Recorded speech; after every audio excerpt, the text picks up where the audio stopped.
guys, how's it going? This is Project Revival again, and as you can see, here is my 1990 BMW E30.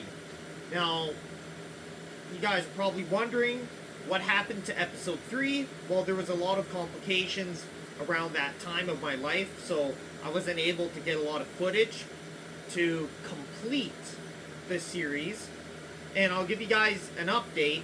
The whole rear subframe got done, installed. I got the windshield done, and I'm going to show you guys close up of what I did as well to fix it up and stuff I might have to redo. And there's a few things that happened since episode 2 and getting the car running, and I'll show you guys right now. Like I was saying before, the windshield got replaced. These grill inserts got repainted. I got the grill painted. Here's the real kicker. When I was driving back from Saskatoon, I hit a bump because I live out of town. I hit a bump on the highway, and the pitch of the exhaust went really loud. And I was like, oh man, what did I hit? Because I've been having non-stop exhaust issues.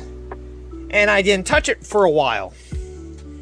And then this one weekend, I was like, you know what? I'm going to do some investigating because I had a bunch of stuff I had to finish.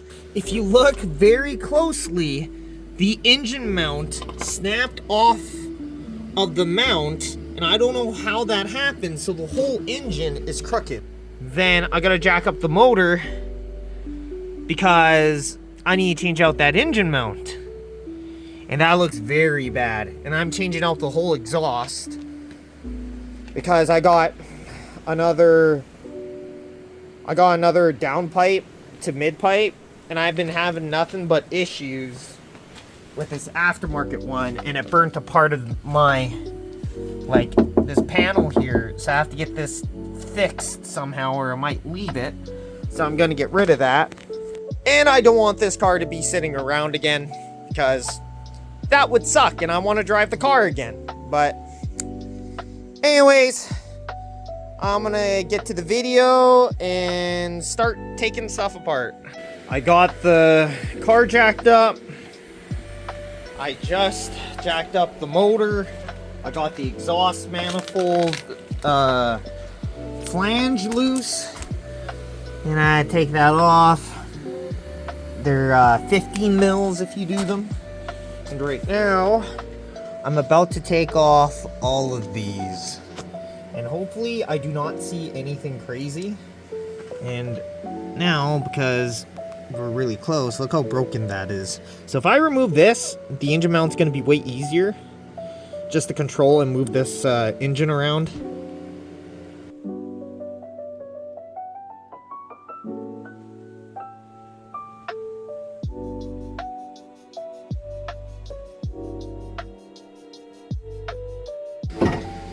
I don't want to take out that steering thing. I'm going to see if I can jack it up a bit.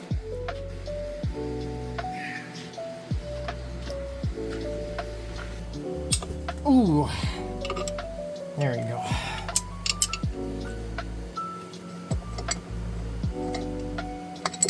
Alright, there we go.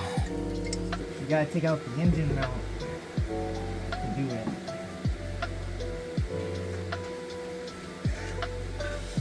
Okay, let's go look at it. I gotta check the cylinders, or the valve, sorry. That's actually not bad. That's not bad. That's not bad. It's pretty good. Pretty good.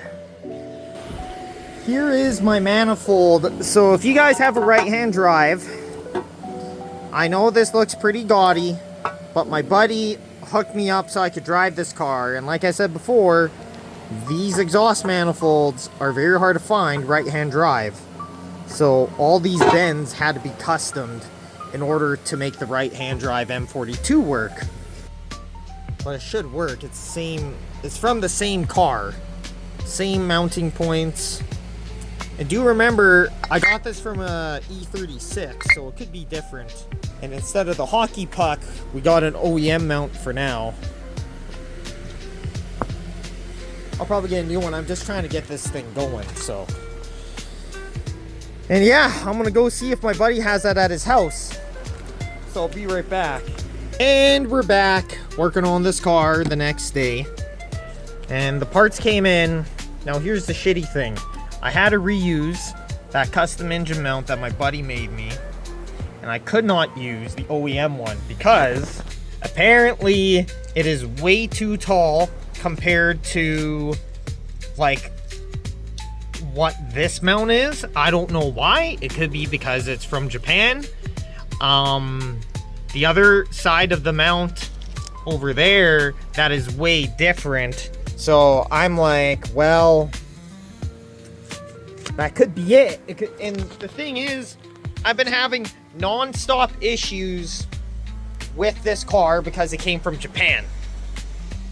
And whoever says, oh, the JDM E30s and the Euro and the American ones are the same. Not what I found so far with this car, unfortunately. And that's the thing with building cars like this, right?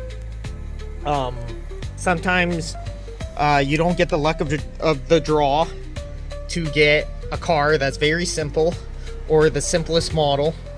And sometimes you get one of those random ones where it always has to be different. I don't know why.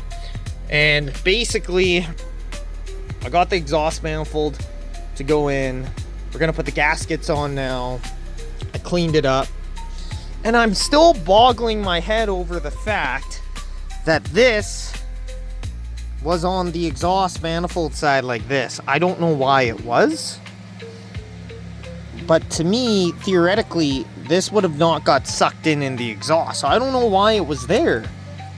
I do not know why. So, yeah, I'm going to be putting these on. There's two of them. And I got evapor rust with these nuts here. Let's see how it turns out. I left it in there for like 5 minutes.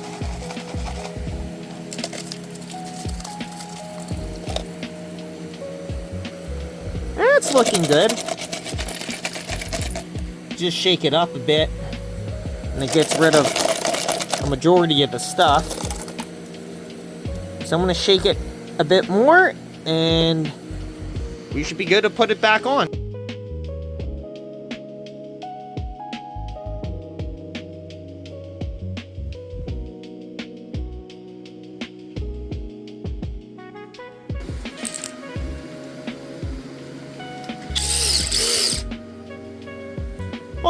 Well, the exhaust manifold's on. I just gotta search up torque specs, what it is.